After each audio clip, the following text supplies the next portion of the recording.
So I know I said I was going to catch up this last week before moving on ahead, but I just want to talk about the last 2 nights. Um, Yesterday was the final day for the Kingdom Culture Conference, and it started with Chris Valentin speaking, and he spoke about identity. It was really cool. Yeah, it was really good. He went through and talked about how, we're not Levitical priests, but we're priests from the royal line because we follow after Jesus, and Jesus wasn't a Levite; he was a priest from Melchizedek, so he's royal, a royal priest, and so are we, and that's really cool to think about. And There's a lot that went with glory as well from the night before. I know I mentioned that with this last video update, and but he also mentioned glory and how we are to bestow God's glory and stuff, and like that's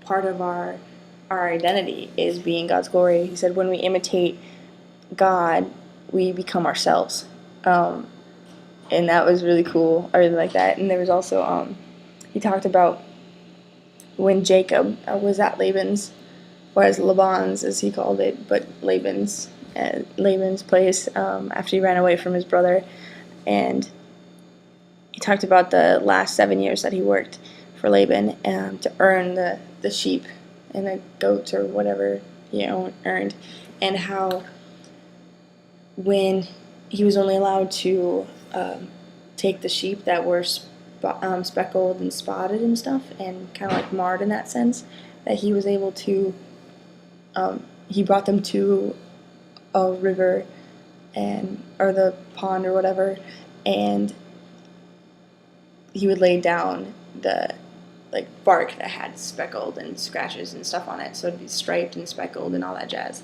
and so whatever the sheep saw when they were reproducing, or whenever they were at the watering hole, is what they reproduced. Whatever they saw at the watering hole is what they reproduced. And so he made it as this analogy as the watering hole is reflection. And so for us, whatever you keep in mind in your head and your thoughts, that's what you see and that's what you reproduce. And so if you're always thinking about what you don't want to be, you have to know what it is you don't want to be, and so that's what's in your mind. He gave the example of not wanting to be like a father figure that wasn't very good, and so in order to make sure you're not that person, you have to know who that person is, and so you have to have that kind of thinking in your head, and all of a sudden you'll end up being that person. And so it's not necessarily, it's not just, saying you don't want to be that person. You should not even have that in your mind. And he talked about how Jacob, his name meant deceiver, and that was a big portion of his identity, and it wasn't until his name changed. And one of the cool quotes there was, "Sticks and stones will break your bones, but names will change your future." And that was kind of cool. It was really cool. It felt really good to hear everything he said, and more than that, it was just really convicting in some areas too. Not going to really get into that with this thing at all, especially since I think I'm going to purchase a lot of these DVDs and such so I can re-listen, because it's worth re-listening to. After that was what? Oh, so a group of us went to No, that was for lunch. Yeah, that was lunch. Okay, we went to Starbucks, and we just goofed off a bit and talked with people, and we got back and had our own little dance party. It was really awesome because people came up and actually danced with us this time. And so anyone who knows when the EDP is, that's what we're doing, and it's become a household name in our house, which that didn't make sense, but I mean, it's become something that's part of our culture. I always get girls like, "Can we do an EDP now?" And I'm like, "Why don't you just yell it out?" So that's really fun. Because I love dancing, and I love when people like to dance with me. Anyways, so we had that, and so we were already just like really excited and happy, and it just been good. And so we go in, and it was Kathy Valentine, who's Chris's wife, and It was so frustrating because by the time after worship was done, which worship was amazing again, um, uh, I was so tired though. It was just really exhausting, and so it was really hard to stay awake for her message. But what I got from it, there's some really good stuff, and I think one of the coolest kind of like strange things about, not strange, but just interesting things that she said was about what beautiful stood for, and beautiful is being you till you're full of what God's placed in you. You know, being you until you're full of God. Being you until you're full of whatever your identity is, and that is what's beauty, and that's what's beautiful in you. And that's really cool because it tied in well with what her husband spoke about earlier. And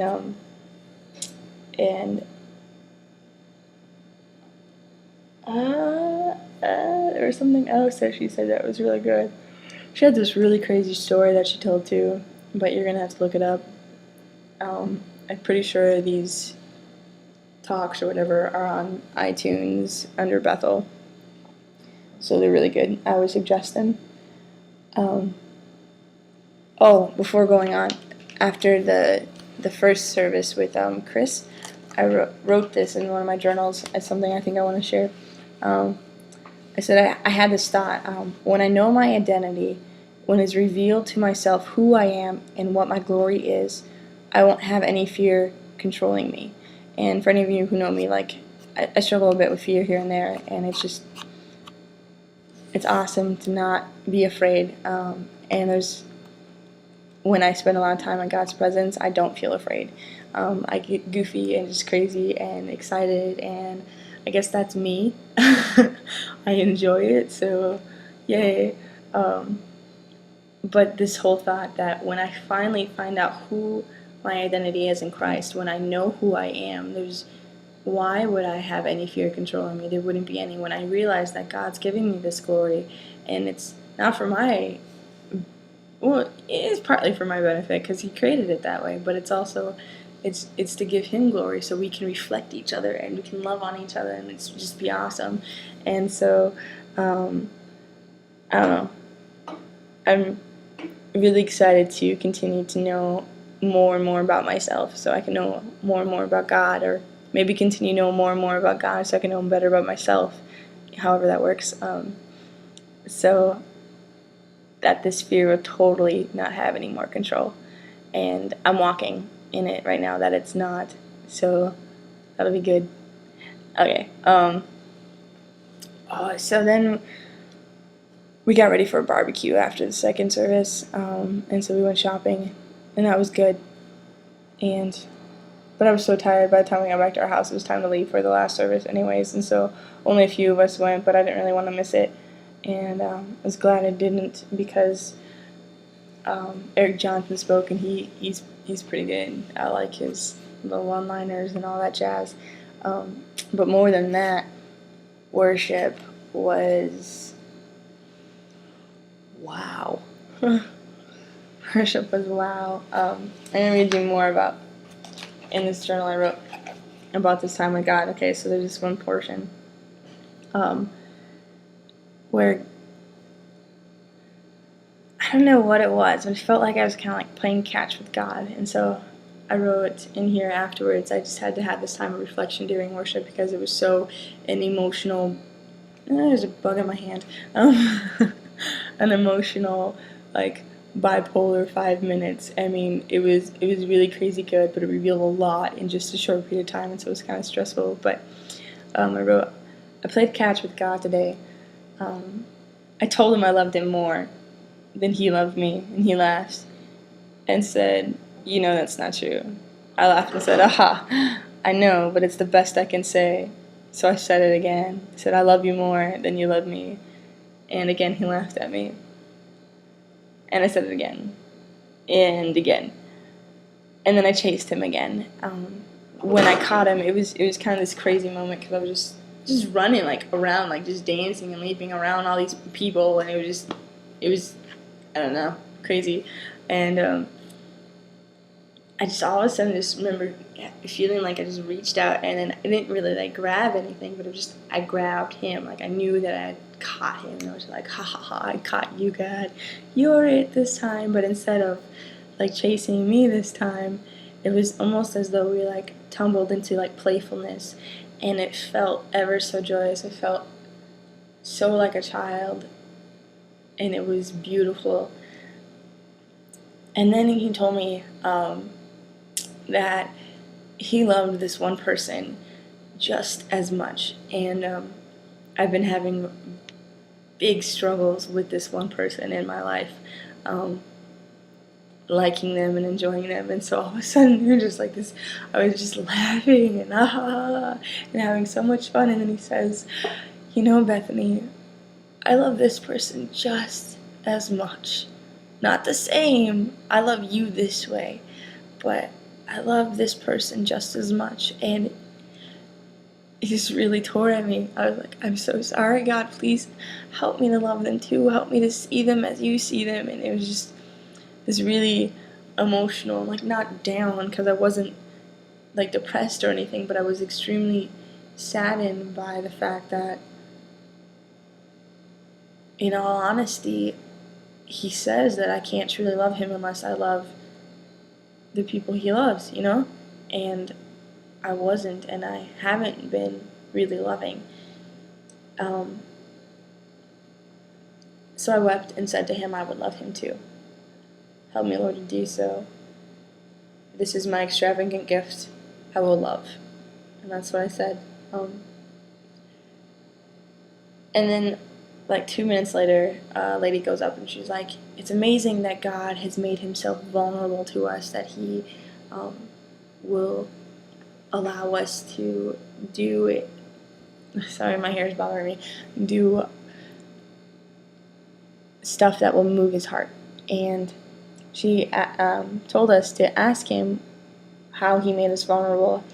And so I said, I asked him how he's made himself vulnerable to me. Where can I affect him? And I saw this like picture, and it was kind of like this dim darkness, but I knew it was like the stomach portion, you know, like right here, and from it this swarm of butterflies just goes out, like they're just like swooshing all over the place and tumbling all over each other, not really like going anywhere, and then all of a sudden just going everywhere. And it was kind of like he said that I gave him butterflies, and he and just him looking at me and hanging out with me and being joyful with me gave him butterflies, and that was really cool. But then the next thing I saw was this big heart and this small little thorn, just kind of like this hand taking it and scratching along the heart. I mean, it was so little, but it's still just, it causes this gash and this blood to fall and drip, and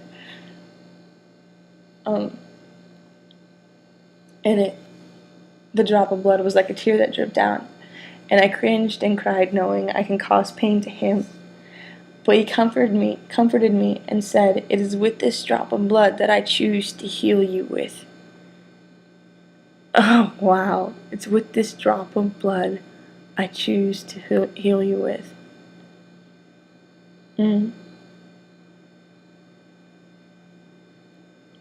Wow. Did you hear that? With the blood that I caused to be drawn from his heart, he chooses to heal me with, and to lead me with, and love me with. That's insanely beautiful and loving, and it's a crazy love that I'm only barely understanding, and can't wait to know more about and to do. And I'm running out of time, so I'm gonna get on to the next video soon. But it's crazy.